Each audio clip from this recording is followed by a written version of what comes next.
اعوذ باللہ من الشیطان اللعین الرجیم بسم اللہ الرحمن الرحیم رب اشرح لی صدری ویسر لی امری واحلل عقدۃ من لسانی یفقہوا قولی ان اللہ وملائکتہ یصلون علی النبی یا ایہا الذین آمنوا صلوا علیہ وسلموا تسلیما۔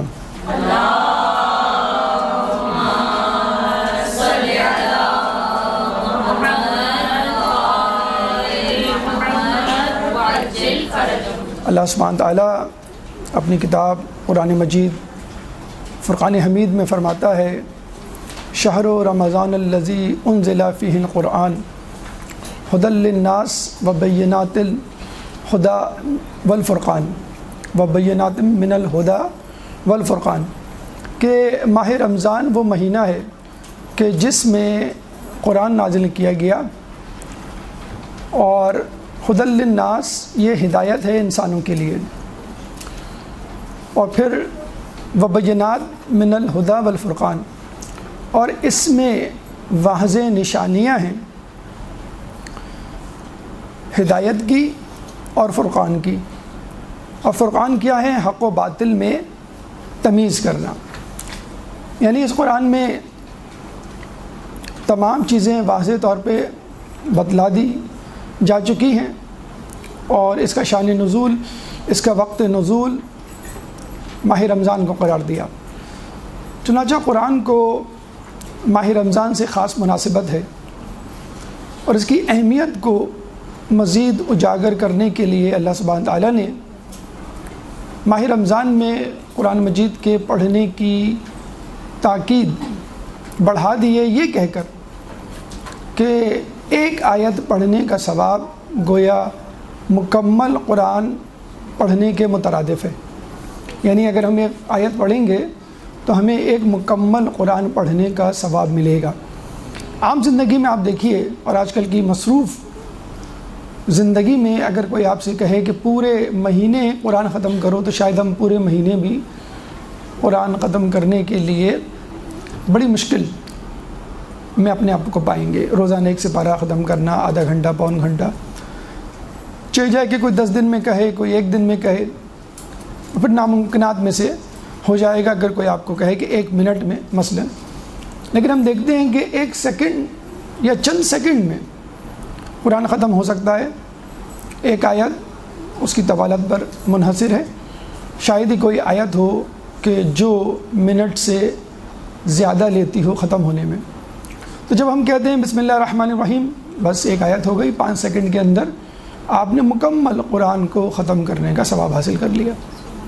چنانچہ ضروری نہیں کہ آپ شروع سے لے کے آخر تک قرآن پڑھیں اور پھر کہیں جا کر ہر آیت کا ثواب آپ کو قرآن کے برابر ملے گا۔ چلتے پھرتے جو بھی سورہ آپ کو یاد ہیں، آپ مدرفت میں آتے جاتے، گھر میں کام کرتے، آفس میں کام کرتے، قرآن کی سورہ جو آپ کو ازبر ہیں ان کا تو طریقہ یہ ہے کہ آپ جب بھی پڑھیں، جیسے بھی پڑھیں، کوئی کام کرتے ہوئے بھی پڑھیں، تو بھی اس کام میں خلل نہیں واقع ہوگا، بلکہ اس کام میں برکت ہو جائے گی۔ چنانچہ ہمیں چاہیے کہ اس ماہ رمضان میں یہ عہد کریں کہ ہم اس قرآن کو نہ صرف پڑھیں گے بلکہ اس کو سمجھیں گے بھی، اور اس سے زیادہ اس پہ عمل کرنے کی بھی کوشش کریں گے۔ تو آپ اندازہ لگا لیجئے کہ جب قرآن کو پڑھنے کا یہ ثواب ہے، کتنا گنا؟ 10 گنا، 100 گنا؟ جی نہیں، 6666۔ ایک روایت کے مطابق قرآن کی آیات کی تعداد 6666 یا 623، تو 6000 گنا زیادہ قرآن پڑھنے کا ثواب، 6000 گنا جو ہے آپ کو ثواب ایک آیت کے مقابل میں مل رہا ہے۔ اور جب ہم بات کریں گے سمجھنے کی، تو یقیناً ثواب دگنا ہونا چاہیے، بلکہ دگنے سے زیادہ ہونا چاہیے، کیونکہ سمجھنا پڑھنے سے اولا ہے، بہتر ہے۔ اور جب ہم عمل کرنے کی بات کریں گے تو اس کا ثواب 3 گنا ہونا چاہیے، بلکہ اس سے زیادہ، کیونکہ عمل کرنا سمجھنے سے بھی اولا ہے۔ جب ہم کہتے ہیں کہ ہم نے قرآن پڑھا تو ہم صرف قرآن پڑھتے ہیں، جب ہم کہتے ہیں کہ ہم نے قرآن سمجھا تو اس کا مطلب ہے ہم نے پہلے پڑھا اور پھر اس کو سمجھا، اور جب ہم کہتے ہیں کہ ہم نے قرآن پر عمل کیا تو اس کا مطلب کیا ہوا کہ ہم نے تینوں کام کر لیے، ہم نے پڑھا بھی، ہم نے سمجھا بھی، اس پہ عمل بھی کیا۔ تو آئیے آج سے اس عہد کا پہلا قدم عملی قدم ہم اٹھاتے ہیں اور ابتدا اس سورہ سے کرتے ہیں کہ جو خود قرآن کی ابتدا کرتی ہوئی نظر آتی ہے، اور وہ ہے سورہ فاتحہ۔ تو آج ہم آپ کے سامنے سورہ فاتحہ کی تفسیر رکھیں گے اور کوشش کریں گے کہ اس کے مطالب و مفاہیم کو جذب کریں، سمجھیں اور اس پہ عمل کرنے کی توفیق اللہ تعالیٰ سے طلب کریں۔ فاتحہ یا سورہ فاتحہ بہت ہی مانوس اور معروف نام ہے۔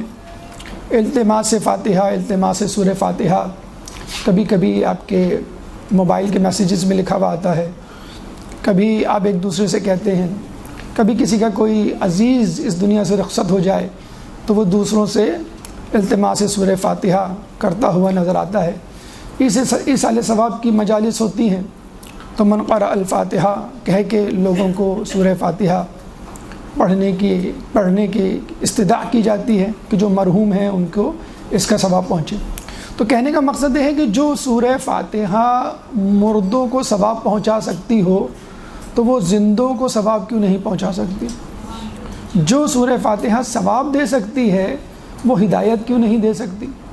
جب مردہ اس سے نجات پا سکتا ہے اور اس کا سفر یکدم اچانک دوزخ سے جنت کی طرف شروع ہو جاتا ہے، تو دنیا میں رہنے والا انسان جو با اختیار ہے وہ سورہ فاتحہ سے اپنا سفر دوزخ کی بجائے، عذاب الہی کی بجائے جنت کی طرف یا خدا کی رضا کی طرف کیوں نہیں موڑ سکتا؟ اس سے پہلے کہ ہم سورہ فاتحہ کی تفسیر اور تفصیل میں جائیں، ضروری ہے کہ ہم سورہ فاتحہ کی قدر و منزلت کو سمجھیں، اس کے فضائل کو سمجھیں، اس کی خصوصیات کو درک کریں، تاکہ جب ہم اس سورہ کا مقام و مرتبہ معلوم کر لیں تو ہمارے اندر ایک جستجو، ایک تجسس پیدا ہو اس کی تفسیر اور تفصیل میں جانے کا۔ تو آئیے سب سے پہلے فضائل سورہ فاتحہ، ایک درود پڑھ دیں محمد والے محمد۔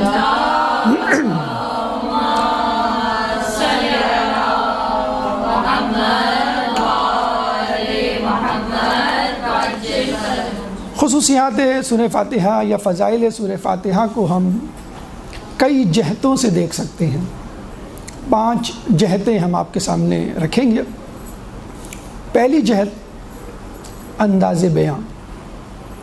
اس سورہ فاتحہ کا انداز بیاں تمام سوروں سے یکتا و یگانہ ہے۔ قرآن کی تمام سورہ اٹھا کے دیکھ لیں، سورہ بقرہ سے سورہ ناس تک، وہ خدا کا کلام ہے اور خدا اپنے بندوں سے گفتگو کرتا ہوا نظر آتا ہے، جیسے کہ مولا کائنات حضرت علی ابن ابی طالب فرماتے ہیں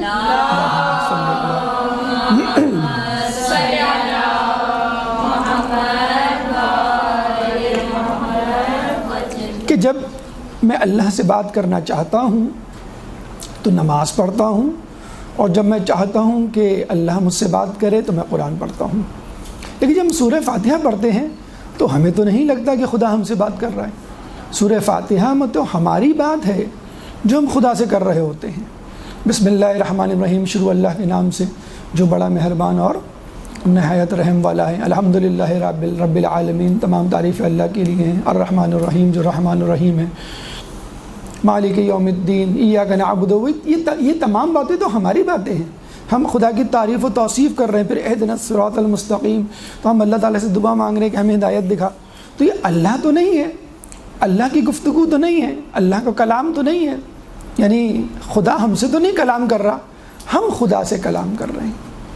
تو کہنے کا مقصد یہ ہے کہ جب آپ کسی بڑے بزرگ کے سامنے گفتگو کرنے جاتے ہیں تو بڑی احتیاط سے گفتگو کرتے ہیں۔ بعض اوقات اس گفتگو کو لکھ لیتے ہیں تحریر کی صورت میں، پوائنٹس کی صورت میں، اور کہیں غلطی نہ ہو جائے، کہیں گستاخی نہ ہو جائے، بہت ادب کے ساتھ ٹھہر کے مختصر لفظوں میں اپنی بات بیان کرتے ہیں۔ مثلاً اگر ہم کسی بزرگ، کسی عالم دین، کسی مجتہد، کسی مرجع سے کوئی نصیحت مشورہ بھی حاصل کرنا چاہیں تو لکھ لیتے ہیں کہ آغا صاحب ہمیں آپ سے یہ بات معلوم کرنی تھی، اور اس کے بعد ہم چپ ہو جاتے ہیں۔ ہمارا یہ مسئلہ ہے، ہماری یہ مشکل ہے، اس کا کیا حل ہے، اس مسئلے کا کیا جواب ہے، اور پھر یہ کیا کہ ہم چپ ہو جاتے ہیں۔ پھر بزرگ، پھر مرجع، پھر مجتہد، پھر عالم دین، پھر استاد اپنی بات کرتا ہے، اور وہ بات 5 منٹ کی بھی ہو سکتی ہے، آدھے گھنٹے کی بھی ہو سکتی ہے۔ تو بڑی نوک پلک درست کر کے ہم اپنے بزرگ کے سامنے جاتے ہیں. تو جب اللہ جس نے تمام بزرگان کو پیدا کیا، تمام مخلوقات کا خالق ہے، اس کے سامنے جب جائیں تو اس کے حضور جب ہم گفتگو شروع کریں تو ضروری ہے کہ اس کی نوک پلک درست ہو اور ادائیگی بہتر ہو، اور اس انداز سے گفتگو ہو کہ خدا جو ہے وہ خوش ہو جائے. اب یہ خدا کا کتنا بڑا کرم ہے کہ اللہ اپنے دربار میں آنے کے آداب بھی آپ کو بتلا رہا ہے. حالانکہ یہ خود ادب تو ہمیں آنا چاہیے، لیکن نہیں، خدا ہمارے کام کو آسان کر رہا ہے اور کہہ رہا ہے کہ دیکھو جب تم میرے دربار میں آؤ، جب تم مجھ سے گفتگو کرنے کے لیے آؤ، جب تم مجھ سے راز و نیاز کرنے کے لیے آؤ تو اس طرح گفتگو شروع کرو. جب تم اس طرح گفتگو شروع کرو گے تو ہم عطن گوش ہوں گا، میں سنوں گا اور تمہاری آواز پہ لبیک کہوں گا، تمہاری مسائل، تمہاری مشکل کو آسان کروں گا. چنانچہ جب ہم قرآن کی طرف بڑھتے ہیں تو ایک ہیبت، ایک خوف، ایک امید اور رجا کی کیفیت کے درمیان سے گزرتے ہوئے ہم قرآن کو تھامتے ہیں. ہمیں سمجھ نہیں آتا کہ ہم قرآن کو کیسے پڑھیں اور اس کو کیسے درک کریں اور اس کو کیسے سمجھیں، کیونکہ یہی قرآن ہے کہ جس کے بارے میں اللہ کہتا ہے وَيُضِلُّ بِهِ كَثِيرًا وَيُضِلُّ بِهِ كَثِيرًا، کہ وَيَهْدِي بِهِ كَثِيرًا، کہ یہی وہ قرآن ہے جس سے کئی لوگ ہدایت پاتے ہیں اور یہی وہ قرآن ہے جس سے کئی لوگ ضلالت یعنی گمراہی پاتے ہیں.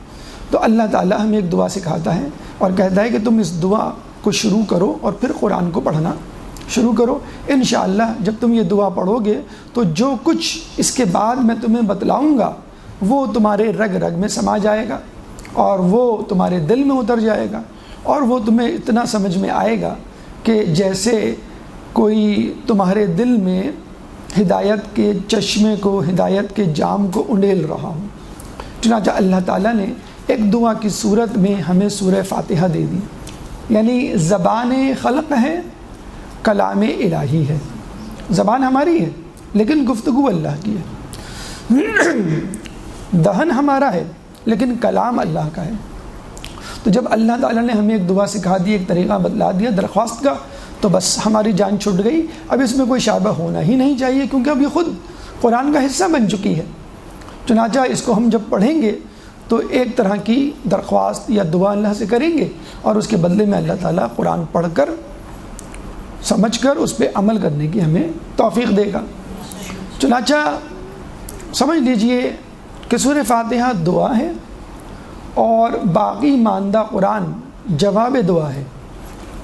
جس طرح اقبال نے نظم لکھی تھی شکوہ جواب شکوہ، تو شکوہ جب لکھی تو بتلایا کہ مسلمان کتنی توہین آمیز، ذلت آمیز، پستی کی زندگی گزار رہے ہیں، اور ایک طرح کا شکوہ تھا اللہ سے. حالانکہ ہم تیرے دین کے ماننے والے ہیں، تیرے رسول کے ماننے والے ہیں، تیرے کعبے کا حج کرنے والے ہیں، تیرے قرآن کو پڑھنے والے ہیں، لیکن پھر بھی معتوب ہیں، پھر بھی ذلیل و خوار ہیں. کیوں؟ اور پھر خود ہی خدا نے ان کو القا کیا وہ جواب کہ مسلمانوں کی ذلت و پستی کا سبب کیا ہے، تو انہوں نے پھر جواب شکوہ لکھی. تو بالکل اسی طرح سورہ فاتحہ دعا ہے اور ریسٹ آف دا قرآن جواب دعا ہے. یعنی گویا اللہ ہم سے یہ کہنا چاہ رہا ہے اگر تم مجھ سے نعمتوں کے طلبگار ہو تو زحمتوں کے لیے تیار ہو جاؤ. ہم کہتے ہیں نا اہدنا الصراط المستقیم صراط الذین انعمت علیہم، کہ ہمیں ہدایت دے، صراط مستقیم پر رکھ، اور ان لوگوں کی صراط کے جن پر تو نے اپنا انعام نازل کیا. تو پھر اللہ کہتا ہے کہ پھر تم ان لوگوں کی طرح آزمائش اور مشکلات کے لیے تیار ہو جاؤ. تو ایک ذمہ داری ہے جو ہم اللہ سے اپنے ذمے، اپنے کاندھوں پر لے رہے ہیں، اور اللہ تعالیٰ وہ ذمہ داریاں ایک ایک کر کے ہمیں گنوا بھی رہا ہے، قصوں کی صورت میں، حکایتوں کی صورت میں، تنبیہات کی صورت میں، مشوروں کی صورت میں، نصیحتوں کی صورت میں، مثالوں کی صورت میں، کہ دیکھو پہلے کے لوگوں کے ساتھ یہ ہوا تو تم بھی توقع کرنا کہ جب تم میری نعمتوں کو حاصل کرنے کے لیے آگے بڑھو گے اور ان کے متمنی ہوگے چاہے دنیا میں چاہے آخرت میں، تو تمہیں ان آزمائشوں سے گزرنا ہوگا. تو یہ وہ انداز، یہ وہ اسلوب ہے جو سورہ فاتحہ کا اپنا طرۂ امتیاز ہے جو کسی اور سورہ میں نہیں ملتا، کہ سورہ فاتحہ دعا ہے اور پورا قرآن اس دعا کا جواب ہے۔ ایک درود پڑھ دیں محمد والے محمد۔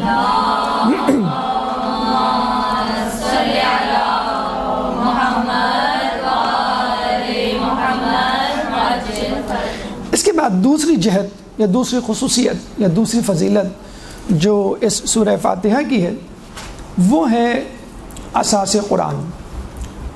یہ قرآن کی بیس ہے، فاؤنڈیشن آف قرآن ہے۔ ابن عباس رضی اللہ تعالیٰ عنہ قرآن کے مشہور مفسر اور مولا کے بہترین شاگرد، جن کو قرآن کی تفسیر میں مہارت حاصل تھی، وہ فرماتے ہیں اِنَّ لِكُلِّ شَيْءٍ أَسَاسًا وَأَسَاسُ الْقُرْآنُ الْفَاتِحَةُ۔ ہر شے کے لیے ایک اساس ہے اور قرآن کی اساس سورہ فاتحہ ہے۔ اب آئیے اس جملے اور اس نقطے کی تفسیر اور تشریح کے لیے ہم حدیث کا رخ کرتے ہیں۔ رسول فرماتے ہیں جابر بن عبداللہ رضی اللہ تعالیٰ عنہ سے، اے جابر، کیا میں تمہیں قرآن کی سب سے زیادہ فضیلت والی سورہ کی تعلیم نہ دوں؟ تو جابر فرماتے ہیں رسول اللہ کیوں نہیں، بالکل مجھے دیجیے۔ تو رسول اللہ ان کو سورہ فاتحہ کی تعلیم دیتے ہیں جو کہ ام الکتاب ہے، اور یہ کہتے ہیں کہ موت کے سوا اس میں ہر مرض کی شفا ہے۔ سورہ فاتحہ کے بارے میں کہا جاتا ہے کہ اگر کسی مردے پر سورہ فاتحہ پڑھ کر دم کر دی جائے اور وہ مردہ زندہ ہو جائے تو تعجب نہ کرنا۔ یہ بھی کہا جاتا ہے کہ اگر آپ کو جسم کے کسی عضو میں درد تکلیف ہے تو اس جگہ 7 مرتبہ سورہ فاتحہ پڑھیں، انشاءاللہ وہ درد وہ تکلیف وہاں سے دور ہو جائے گی۔ یا کسی بھی مریض کے بدن پہ سر پہ ہاتھ رکھ کے آپ یہ سورہ فاتحہ 7 مرتبہ پڑھیں تو انشاءاللہ افاقہ ہوگا۔ ایک دوسری تشریح جو اس بنیادی نقطے کی طرف اشارہ کرتی ہے، رسول فرماتے ہیں کہ قسم ہے اس ذات کی کہ جس کے قبضے میں میری جان ہے، خدا نے ایسی سورہ نہ تو توریت میں، نہ زبور میں، نہ انجیل میں، حتیٰ کہ قرآن میں بھی نازل نہیں کی، اور یہ ام الکتاب ہے۔ اور اللہ تعالیٰ نے قرآن سے پہلے جو کتابیں نازل ہوئیں، توریت، زبور، انجیل، اس میں ایسی سورہ نہیں نازل کی، اتنی دقیق، اتنی پرعظمت، اتنی پرشکوہ۔ اور خود قرآن میں بھی گویا سورہ فاتحہ قرآن کے مقابل ہے، قرآن سے ہٹ کر ہے، قرآن کے ہم پلہ ہے۔ اب اس کا بھی تذکرہ آگے آئے گا۔ تو یہ 2 حدیثیں تشریح کرتی ہوئی نظر آتی ہیں۔ ایک تو پہلی حدیث جس میں شفا اور ام الکتاب قرار دیا، پھر دوسری حدیث کہ ایسی سورہ جو ہے 4 کتابوں میں بشمول قرآن نہیں اور یہ ام الکتاب ہے، یہ کہہ کے رسول نے کہا۔ اگر آپ تھوڑی سی دقت کریں اور غور و فکر سے کام لیں تو آپ کو یہ راز مکمل طور پہ آشکار ہو جائے گا کہ یہ اساس قرآن کیسے ہے۔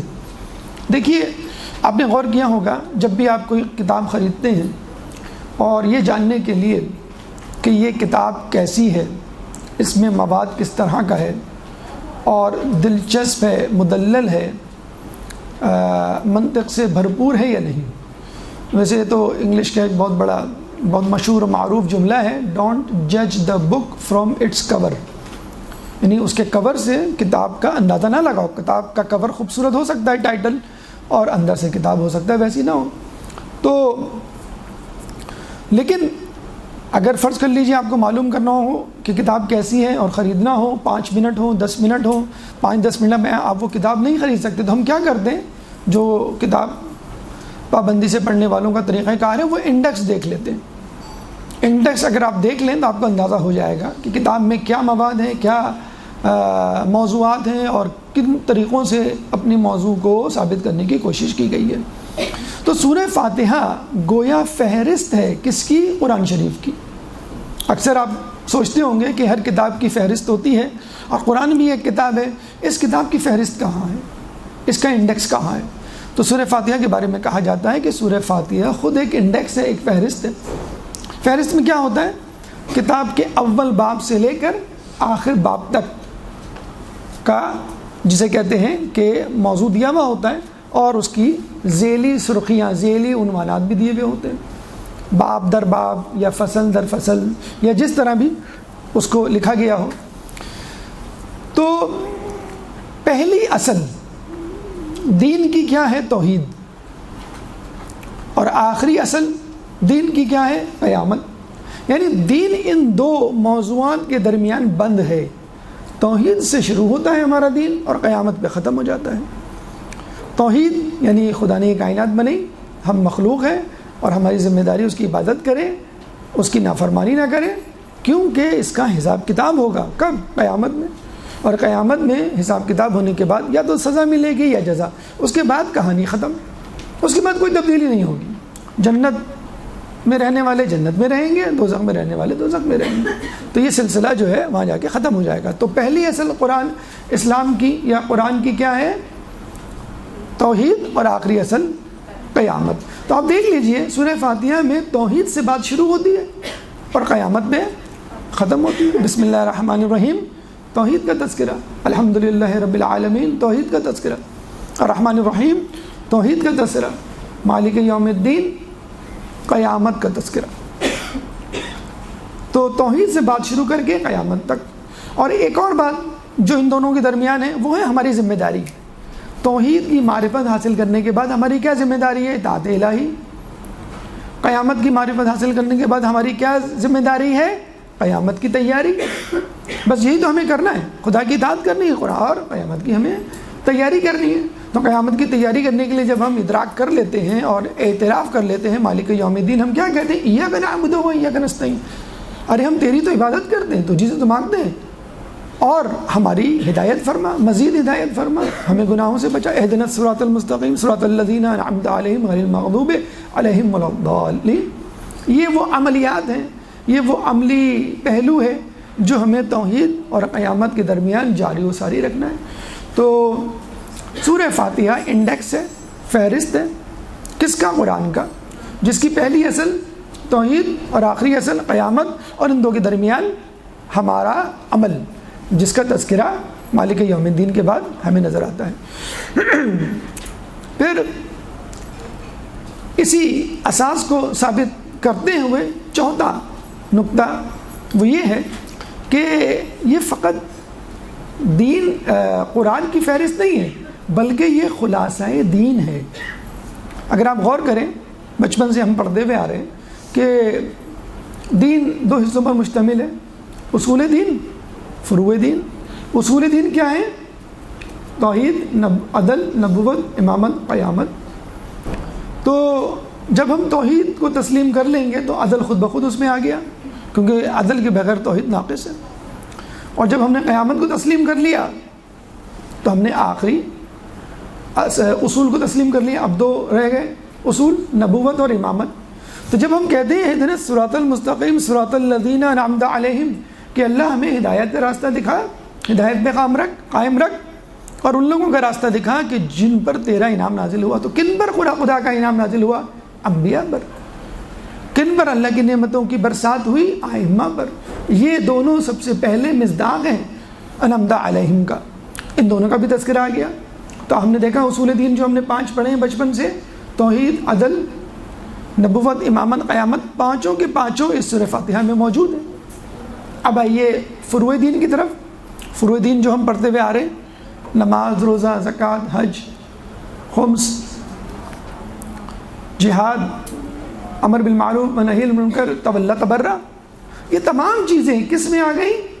ایاک نعبد و ایاک نستعین، ہم تیری عبادت کرتے ہیں۔ تو عبادت میں خدا کے حقوق، حقوق الہی، اور بندوں کے حقوق دونوں آ گئے۔ پھر جب ہم کہتے ہیں کہ اہدنا الصراط المستقیم، ہمیں صراط مستقیم دکھا، یعنی وہ راستہ دکھا کہ جن پہ چل کر تیرے بندے تیری نعمتوں کے مستحق ٹھہرے۔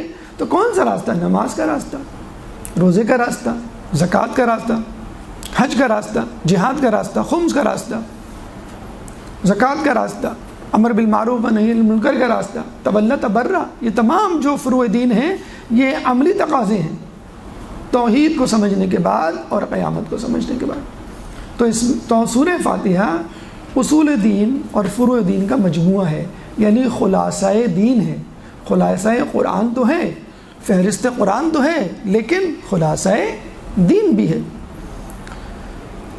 چوتھا نقطہ، پانچواں نقطہ جو اساس قرآن کو ثابت کرتے ہوئے یا اساس دین کو ثابت کرتے ہوئے ہمیں نظر آتا ہے وہ یہ کہ یہ درجات ایمان کی بھی تشریح کرتی ہے۔ یہ سورہ جنت میں جو لوگ جائیں گے کیا ایک ہی درجے میں رہیں گے؟ درجات میں فرق ہوگا، انبیاء، ائمہ، اولیاء، حکماء، عرفاء، علماء، مرجع، مجتہد، عام آدمی، یہ مختلف درجات میں، کچھ روایات میں 100 درجے، کچھ روایت میں قرآن کی آیت کے برابر درجے۔ تو یہ درجے ایمان کے مراحل کو ظاہر کرتے ہیں۔ 3 موٹے موٹے درجے بیان کیے گئے ہیں روایت میں، وہ کیا ہیں؟ سب سے کم تر درجہ دل کا ایمان، دل میں قرآن، دل میں احادیث، دل میں اسلام کو بسانا۔ دوسرا درجہ زبان سے اظہار، لوگوں کے سامنے اس کا اقرار کرنا کہ ہاں بھائی میں مسلمان ہوں، لوگوں کے سامنے یہ کہنا کہ برائی کیا ہے جو نہیں ہونی چاہیے اور اچھائی کیا ہے جو ہونی چاہیے، اظہار، زبان سے اظہار۔ تیسرا درجہ کیا ہے؟ اعضاء جوارح سے اس کی گواہی۔ اب آپ نے نماز بھی پڑھنا شروع کی، آپ نے جو ہے زکوٰۃ بھی دینا شروع کی، روزہ بھی رکھنا شروع کیا، آپ نے جو ہے برائیوں سے، گناہوں سے بچنا بھی شروع کیا۔ تو جب آپ دل میں رکھتے ہیں تو فقط دل میں رکھتے ہیں، جب آپ زبان سے کہتے ہیں تو اس کا مطلب ہے دل میں تھی بات جو زبان پر آئی، اور جب آپ اعضاء جوارح سے اس کی گواہی دیتے ہیں اس کا مطلب ہے آپ کے دل میں تھی، پھر زبان پر آئی اور پھر اعضاء جوارح۔ تو یہ تینوں مراحل ایمان، درجات ایمان اس سورہ فاتحہ میں موجود ہیں۔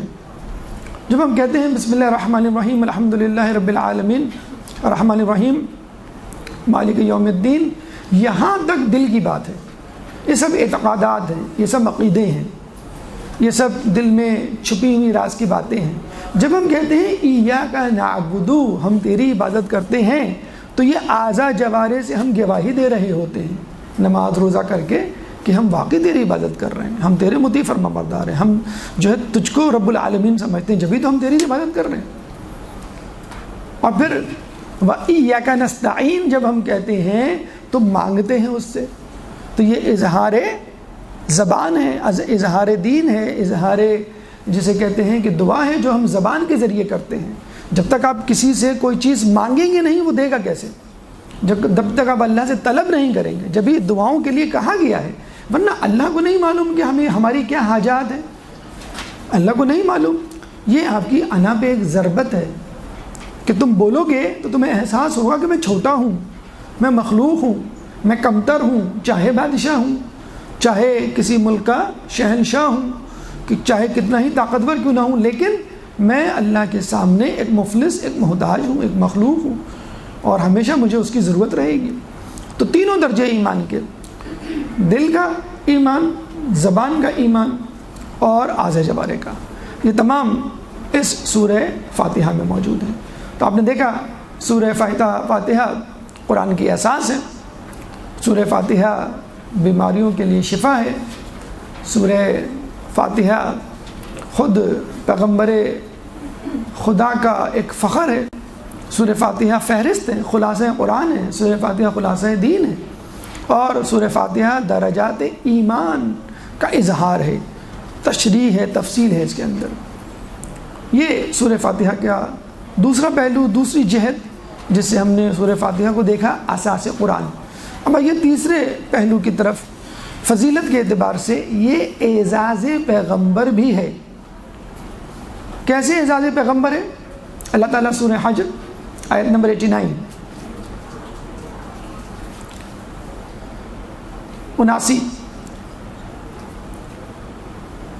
ورس نمبر 89 89 غالباً 89 میں اللہ تعالیٰ فرماتا ہے وَلَقَدْ آتَيْنَاكَ سَبْعًا مِّنَ الْمَثَانِي وَالْقُرْآنَ الْعَظِيمِ، کہ ہم نے بے شک تم پر 7 مثانی نازل کی یا دی، و قرآن العظیم، اور قرآن عظیم بھی. سورہ حجر آیت نمبر 89. اللہ کے رسول اس آیت کی تشریح کے ضمن میں فرماتے ہیں اللہ تعالیٰ کا مجھے سورہ فاتحہ دینا ایک احسان عظیم ہے، ایک احسان جتا ہے اللہ نے مجھے یہ سورہ دے کر. اور اس سورہ کو قرآن کے مقابل ٹھہرایا، اور یہ سورہ عرش کے خزانوں میں سے ایک خزانہ ہے. یہ رسول تشریح کرتے ہیں سورہ حجر کی آیت نمبر 89. اللہ کے رسول فرماتے ہیں اللہ نے ایک احسان عظیم جتایا مجھ پر سورہ فاتحہ دے کے. دیکھیں قرآن کے لیے نہیں کہہ رہے اللہ نے مجھے قرآن دیا اور احسان جتایا. احسان تو بہت سارے ہیں، کوئی شخص کوئی مخلوق اللہ کے احسان سے مبرہ و مستثنیٰ خالی نہیں ہے، لیکن خصوصی طور پہ اگر آپ کسی احسان کا تذکرہ کریں کسی کا، تو اس کا مطلب ہے واقعی آپ کو اس احسان کی ضرورت تھی اور اس احسان کے بعد آپ کی قدر و منزلت میں اور اضافہ ہوا. چنانچہ اللہ کے رسول فرما رہے ہیں کہ احسان عظیم جتایا اللہ نے یہ سورہ دے کر مجھے. اور پھر فرماتے ہیں کیوں جتایا، اس کی بھی وجہ ہے. اس کی کیا وجہ ہے کہ اللہ کے رسول نے کسی اور کا تذکرہ نہیں کیا، اللہ کے رسول نے قرآن کا تذکرہ نہیں کیا. اللہ کے رسول فرماتے ہیں اور اس سورہ کو قرآن کے مقابل ٹھہرایا. اور یہ بھی بڑی اہم بات ہے، بہت ہی قابل غور بات ہے کہ اللہ تعالیٰ یہ کہہ رہا ہے وَلَقَدْ آتَيْنَاكَ سَبْعًا مِّنَ الْمَثَانِي وَالْقُرْآنِ الْعَظِيمِ. اللہ یہ بھی تو کہہ سکتا تھا وَلَقَدْ آتَيْنَاكَ قرآن العظیم، وفی ہے سورہ فاتحہ، کہ ہم نے تمہیں قرآن عظیم عطا کیا جس میں سورہ فاتحہ موجود ہے. یہ کیوں کہہ رہا ہے کہ ہم نے تمہیں سورہ فاتحہ دی اور قرآن بھی دیا. اس کا مطلب ہے کہ سورہ فاتحہ کوئی الگ چیز ہے، قرآن ایک الگ چیز ہے. اچھا اتفاق بات یہ دیکھیں، اگر غور کریں مزید دقت کریں تو آپ دیکھتے ہیں کہ سبع من المثانی یعنی سورہ فاتحہ کا تذکرہ پہلے ہے اور قرآن کا تذکرہ بعد میں ہے. ہونا تو یہ چاہیے تھا کہ قرآن کا تذکرہ پہلے ہوتا اور پھر سورہ فاتحہ کا، کیونکہ بہرحال قرآن جز کل ہے اور سورہ فاتحہ جز ہے. کل مقدم ہونی چاہیے فضیلت میں، ترتیب میں، اور جز جو ہے مؤخر ہونی چاہیے، لیکن جز کو مقدم کیا ہے اور کل کو مؤخر کیا ہے. تو اس کا مطلب ہے گویا نظر یہی آتا ہے کہ قرآن جو ہے وہ اہمیت کے اعتبار سے شاید سورہ فاتحہ سے بھی کم ہے، اور اس کی بھی جو ہے مثال اور شواہد ہمیں مل سکتے ہیں. تو یہ تشریح رسول اللہ اپنی قرآن میں، اپنی حدیث میں بیان کرتے ہیں وَلَقَدْ آتَيْنَاكَ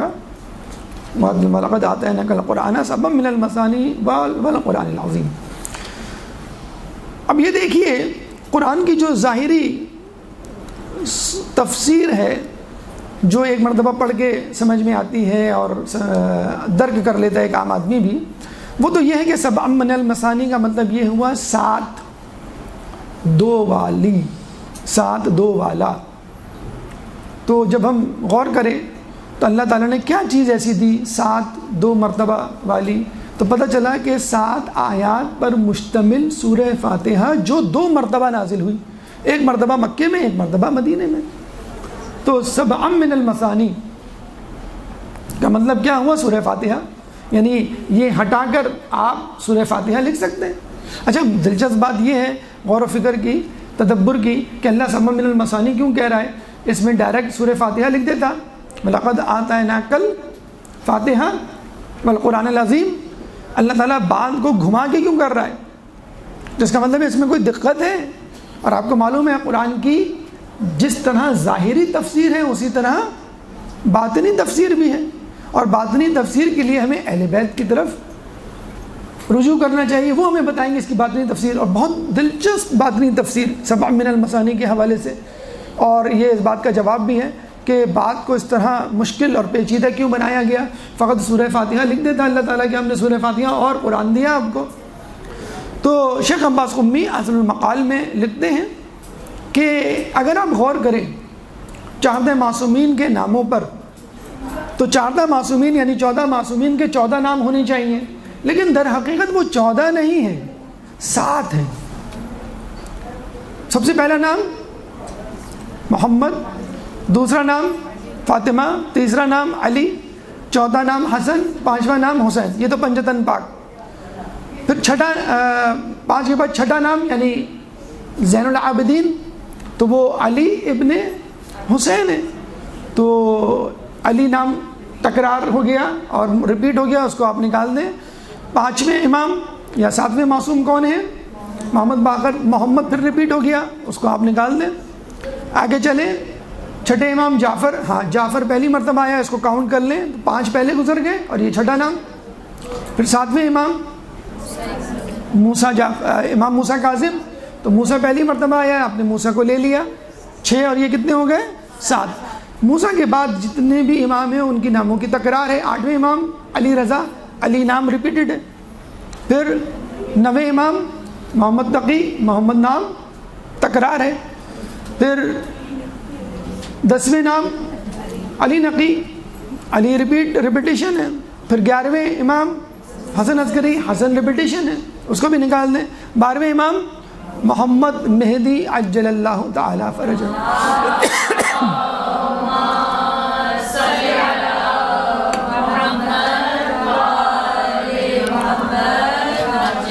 تو آپ نے دیکھا 14 معصومین ہیں اور نام ان کے ساتھ ہیں، یعنی ہر 2 معصوم کے لیے ایک نام، گویا ایک معصوم 2 مرتبہ آیا ہو دنیا میں، ایک معصوم گویا 2 مرتبہ آیا ہو۔ اور ہمارے لیے تو تمام معصوم برابر ہیں، اولنا محمد و اوسطنا محمد و آخرنا محمد و کلنا محمد۔ تو یہ 14 معصومین ہیں، نام ان کے ساتھ ہیں، 7 کو 2 سے ضرب دیں تو 14، یعنی یہ ہیں سبع من المثانی، 7 نام جو 2 مرتبہ دنیا میں آئے ہوں، یا 7 ناموں کو آپ نے 2 شخصیات میں تقسیم کر دیا ہو۔ تو یہ سورہ فاتحہ کی تطبیق ہے ہمارے ائمہ پہ، ہمارے 14 معصومین پہ، اور ویسے بھی یہ کوئی عجب بات نہیں قرآن کو معصومین پہ تطبیق کرنا۔ کیوں کہ ایک قرآن صامت ہے اور ایک قرآن ناطق ہے۔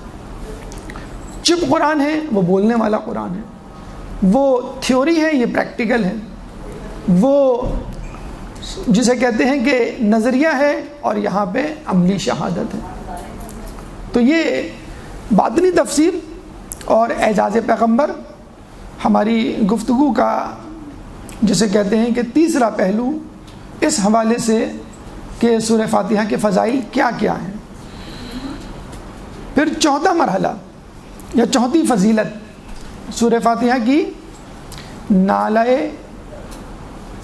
شیطان یا نالہ فریاد شیطان۔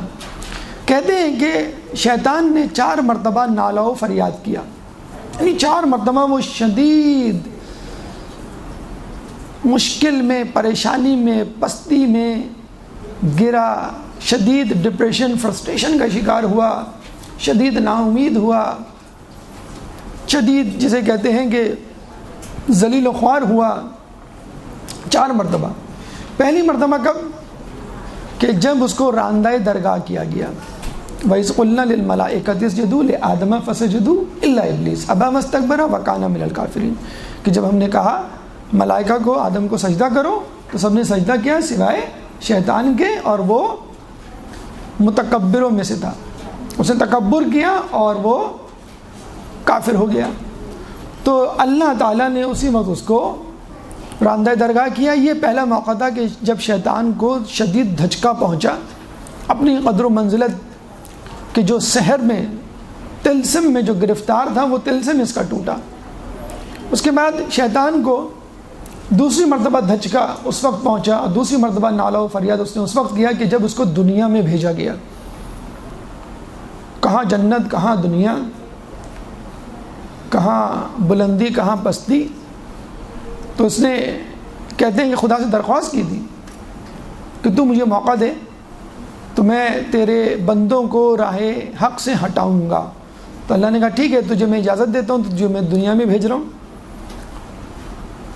مہلت اس نے بعد میں مانگی، دھچکا اس کو پہلے لگا دنیا میں جانے کا، تو اس نے کہا ٹھیک ہے میں دنیا میں جا تو رہا ہوں، تو مجھے حضرت انسان سے جو ہے وہ پالا پڑے گا تو کیوں نہ میں اپنا بدلہ لوں۔ دوسری مرتبہ نالہ و فریاد اس نے اس وقت کیا کہ جب اس کو دنیا میں بھیجا گیا۔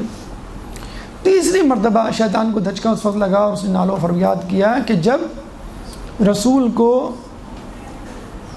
مبعوث کیا گیا، بعثت رسول، جب انہوں نے اعلان رسالت کیا تو پھر شیطان سمجھ گیا کہ یہ وہ شخصیت ہے کہ جو واضح انداز سے میرے مقابل آئے گی اور میری گمراہی کا کام مشکل کر دے گی میرے لیے، اور ایک کثیر تعداد کو گمراہ ہونے سے بچا لیں گے یہ۔ اور پھر ان کی شفاعت ایک الگ موضوع، ایک الگ پہلو کہ جس سے وہ اپنے گناہ گار امتیوں کو قیامت کے دن بخشوائیں گے۔ اور اس کے بعد چوتھی مرتبہ گریہ ازاری اس نے اس وقت کی کہ جب سورہ فاتحہ نازل ہوئی۔ یہ 4 مرتبہ شیطان کا گریہ و نالہ کہ جب اس نے شدید فریاد کی لیکن اس کی فریاد کو نہیں سنا گیا۔ 5ویں فضیلت، 5واں پہلو سورہ فاتحہ کے حوالے سے، اس میں فاتحہ یعنی فاتحہ جو نام ہے اس کے کیا معنی ہیں؟ فتحہ سے نکلا ہے، فتح یفتح، یعنی کسی چیز کو کھولنا۔ ہم کہتے ہیں عربی میں افتح الباب کہ دروازہ کھولو۔ جب اس کا ہم فاعل بناتے ہیں تو ہم کہتے ہیں فاتحن یا فاتح، اردو میں فتح کرنے والا۔ تو اسی طرح عورت کے لیے، مؤنث کے لیے استعمال کیا جاتا ہے فاتحتن، تائے تانیث آگے لگا دی جائے تو فاتح مؤنث میں تبدیل ہو جاتا ہے فاتحتن، اور جب اردو میں آتا ہے تو یہ تائے ساکنہ ہٹ جاتی ہے اور صرف فاتحہ بولا جاتا ہے۔ اصل میں یہ فاتحتن ہے، جیسے فاطمتن جب اردو میں آتا ہے تو یہ فاطمہ، یا عربی میں بھی جب ساکن لگتا ہے تو گولتا جو ہے وہ ہٹ جاتی ہے اور ہاں میں تبدیل ہو جاتی ہے۔ تو فاتحہ یعنی کھولنے والی، قرآن کو کھولنے والی، یعنی مقدم، سب سے پہلی سورہ۔ اور سبع من المثانی، یہ تو یا سبع مثانی یہ تو ایک الگ سے اس کا نام ہے، ام الکتاب خود ایک نام ہے۔ بہرحال اس نام سے یعنی فاتحہ نام سے بہت سارے بحثوں کے دریچے کھلتے ہیں اور بہت سارے لوگوں کے منہ بند ہو جاتے ہیں۔ مثلا اس سے یہ ایک مسئلہ حل ہو سکتا ہے کہ قرآن کی جمع آوری اور ترتیب رسول کے دور میں ہو چکی تھی، جبھی تو اس کا نام فاتحہ ہے۔ اس کا نام فاتحہ اس لیے کہ یہ شروع میں ہے، اور شروع میں کس نے رکھا اس کو؟ رسول نے رکھا، کیونکہ رسول کے زمانے سے لفظ فاتحہ اس کا نام مشہور ہے، بعد میں تھوڑی ہوا مشہور، بعد میں کچھ اور ہوا اور اب کچھ اور نہیں، پہلے ہی سے نام۔ اس کا مطلب ہے رسول نے پہلے ہی سے اس کا نام فاتحہ رکھ دیا تھا کیونکہ یہ قرآن کے شروع میں تھی۔ اس کا مطلب ہے قرآن کی ترتیب، موجودہ ترتیب وہی ترتیب ہے جو رسول نے اپنے زمانے میں حکم دے کے کروائی تھی، اور جمع آوری بھی رسول کے زمانے میں ہو چکی تھی۔ قرآن کے بارے میں کہا جاتا ہے متفرق شکلوں میں، متفرق جگہوں پر منتشر تھا، کپڑے پہ، درخت کی چھال پر، اونٹ کی کھال پر، دیواروں پہ، لکڑی پہ، وغیرہ وغیرہ۔ تو رسول اللہ نے ایک دفعہ علی کو حکم دیا کہ تم قرآن کو جمع کرو، تو انہوں نے قرآن کو جمع کیا اور مکمل کتاب کی شکل دی۔ کچھ لوگ کہتے ہیں کہ بھئی 4 انصار تھے، 4 اصحاب تھے جو سب کے سب انصار تھے، انہوں نے قرآن کی جمع آوری کی۔ کچھ کہتے ہیں کہ نہیں، یہ 6 تھے، سب کے سب انصار تھے۔ بعض اوقات آپ نے دیکھا ہوگا کہ علی کی فضیلت کو کم کرنے کے لیے اس کام میں ساجھے داری، شرکت داری کر دی جاتی ہے تاکہ اس کی اہمیت کم ہو۔ جیسے ہم دیکھتے ہیں کہ خانہ کعبہ میں علی پیدا ہوئے، اچھا ٹھیک ہے علی پیدا ہوئے، وہ فلاں صاحب حکیم بن حزام مثلا کا نام رکھ دیا گیا، یہ بھی پیدا ہوئے، تو انصاروں کو بھی شامل کر دیا گیا۔ تو ہم یہی کہیں گے، اگر ہم اس کو مان بھی لیں تو ہم یہی کہیں گے کہ علی اس ٹیم کے رہنما تھے۔ جب علی مولا کائنات ہو سکتے ہیں، من کنتم مولا کی مصداق رسول کے بعد سب کے مالک بن سکتے ہیں، تو وہ ان 4 یا 6 اصحاب کی ٹیم کے چیئرمین، انچارج یا سرپرست اعلیٰ ہوں گے، اور ان کی رہنمائی میں جو ہے یہ تمام چیزیں کی گئی ہوں۔ جیسے علی کی رہنمائی میں نقاط مرتب ہوئے، علی کی رہنمائی میں اعراب لگائے گئے، تو علی کی رہنمائی میں یہ کام ہوا۔ اور شیخ مرزا انصاری بھی اس بات کے قائل ہیں، بہت بڑے عالم دین، مرجع اپنے زمانے کے، کہ قرآن کی موجودہ ترتیب وہی ہے جو رسول کے زمانے میں تھی، اور قرآن کی جمع آوری رسول کے زمانے ہی میں ہو چکی تھی۔ یہ نہیں کہ فلاں خلیفہ یا فلاں صحابی یا فلاں تابعی کی، نہیں، رسول کے زمانے میں ہی اس کی جمع آوری ہو چکی تھی۔ اور تیسری بحث جس کا بلکہ ہاں ایک حدیث اور سن لیجئے بڑی مشہور معروف، جو ہمیں بتلاتی ہے کہ قرآن کتاب کی صورت میں رسول کے زمانے میں جمع ہو چکا تھا۔ انی تارکن فیکم الثقلین کتاب اللہ و عترتی